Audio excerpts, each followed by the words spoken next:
Hello दोस्तों, कैसे हैं आप लोग। उम्मीद करता हूं अच्छे ही होंगे।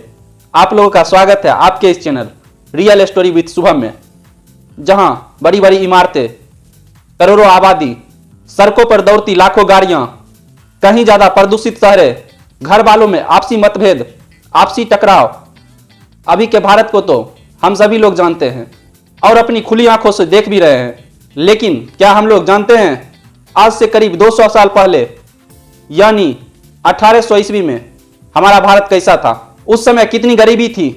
अगर आप लोग नहीं जानते हैं तो कृपया वीडियो के अंत तक बने रहें और जानने की कोशिश करें, क्योंकि यह बात हर किसी को जानना चाहिए जिससे हमारा इतिहास जुड़ा हो। अगर आप लोगों ने अभी तक लाइक और सब्सक्राइब नहीं किया है तो जल्द से कर ले, जिससे कि आप लोगों के पास और भी नई वीडियो आती रहे। आज जिस भारत को हम लोग देखते हैं वह सिर्फ कश्मीर से कन्याकुमारी तक ही है, जब अफगानिस्तान से लेकर म्यांमार तक पूरा भारत ही था, जिसमें पाकिस्तान और बांग्लादेश जैसा देश भी था। अंग्रेज 16वीं शताब्दी में ही भारत पर अपना कब्जा जमाना शुरू कर दिए, जब 1631 में शाहजहां मुमताज की याद में ताजमहल बना रहे थे। इसके बाद इतने बड़े भारत पर सिर्फ 2 राजाओं का राज रह गया था। एक थी औरंगजेब की मुगलिया सल्तनत और दूसरी मराठा साम्राज्य। अंग्रेजों ने इंतजार किया ये दोनों कब आपस में लड़े और हम बाजी मार ले। तभी से अंग्रेजों ने इन सबों में फूट डालना शुरू कर दिया और इन सबों को करते हुए अंग्रेजों को 100 साल से भी ज्यादा साल लग गए और तब तक 1800 का दौर आ चुका था। ये वो दौर था जब मुगलों की सल्तनत खत्म हो चुकी थी और ईस्ट इंडिया कंपनी के साथ अंग्रेज भारत पर अपना कब्जा जमा चुके थे। साल 1800 के समय में ज्यादातर लोग धोती और गमछा पहना करते थे और जो अमीर हुआ करते थे वही कुर्ता भी पहना करते थे। उस समय अंग्रेजों के शर्ट और टी शर्ट को कुर्ता ही कहा जाता था। आज भी अगर आप उत्तर प्रदेश या बिहार चले जाए तो वहां पे बड़े बुजुर्ग शर्ट या टी शर्ट को कुर्ता ही बोला करते हैं।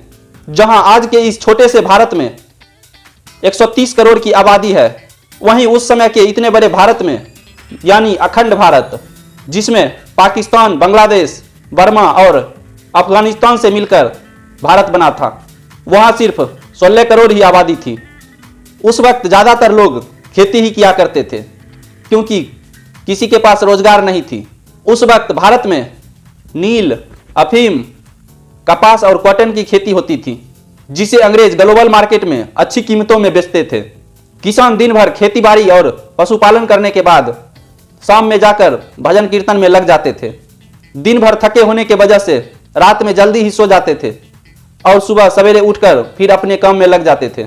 उस समय कहीं भी बिजली की व्यवस्था नहीं थी, जिस वजह से सभी रात में दीप जलाया करते थे। उस दौर में जातिवाद बहुत था, हालांकि अब भी कम नहीं हुआ है। उस समय जाति के हिसाब से सभी लोग अपना काम किया करते थे, जैसे लोहार लोहे का काम, धोबी कपड़ा साफ करने का काम, इसी तरह से सभी अपना काम किया करते थे। उस समय शहर बहुत कम थी, सभी अपने गांव को ही रिप्रेजेंट किया करते थे और शहरों में ज्यादातर लोग मिल में काम किया करते थे।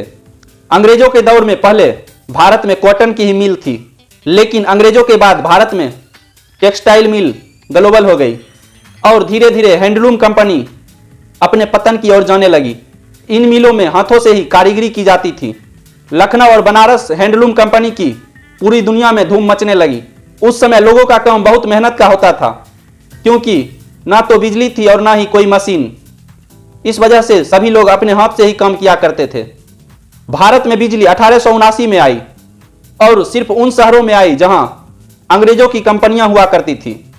यूपी से बंगाल तक भारतीय क्लॉथ का बोलबाला था, लेकिन अंग्रेजों के आने के बाद यह कंपनी पतन की ओर जाने लगी, क्योंकि ब्रिटिशर्स अपने कंपनियों में मशीनों से कम समय में सभी काम कर लिया करते थे, रेडीमेड और कम दामों में।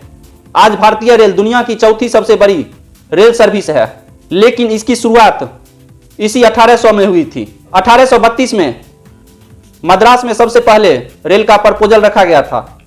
यह ट्रेन सिर्फ अंग्रेजों के लिए लाई गई थी, क्योंकि अंग्रेज अपना व्यापार को तेजी से फैलाना चाहते थे। और फिर 1837 में रेड हिल रेलवे ने रेड हिल से चिंतादिरी तक पहली रेल चलाई। स्टीम इंजन से चलने वाली ट्रेन थी, जिसका इस्तेमाल मद्रास में बन रहे रोड में लेटराइट पत्थर के लिए किया गया था। इसके बाद 1853 में बोरीबंदर से थाने के लिए एक पैसेंजर ट्रेन शुरू की गई। ये 14 डब्बे की एक स्टीम इंजन से चलने वाली ट्रेन थी, लेकिन ये 3 इंजन से चलती थी, जिसका नाम साहेब सिंध और सुल्तान था। ट्रेन को ग्रेट इंडियन पेनिनसुला चलाती थी। ये ट्रेन 5 फुट 6 इंच वाली पटरी पे चली थी, जिसे आज तक फॉलो किया जाता है। इनकम की बात करें तो अंग्रेज भारत में बहुत अच्छे ही पैसे कमा रहे थे, लेकिन वहीं भारतीय की दिन बर दिन बहुत बदतर हालत होती जा रही थी। 1800 के आसपास एक यूरोपियन कलर की सैलरी 40 पाउंड थी, वहीं एक भारतीय की सैलरी उससे 40 गुना कम। किसान हर साल बाढ़ सुखाड़ के साथ साथ लगान की मार भी झेलते थे, और उस समय कुछ अमीर लोग अंग्रेजों की चाटुकारिता करते थे और उनसे अच्छे पैसे कमाया करते थे। आज के समय में जो बीमारियां आम हो गई है, वही बीमारी उस समय महामारी बन गई थी। उस समय कोई दवाई भी नहीं थी, जिस वजह से लाखों लोग मरते थे।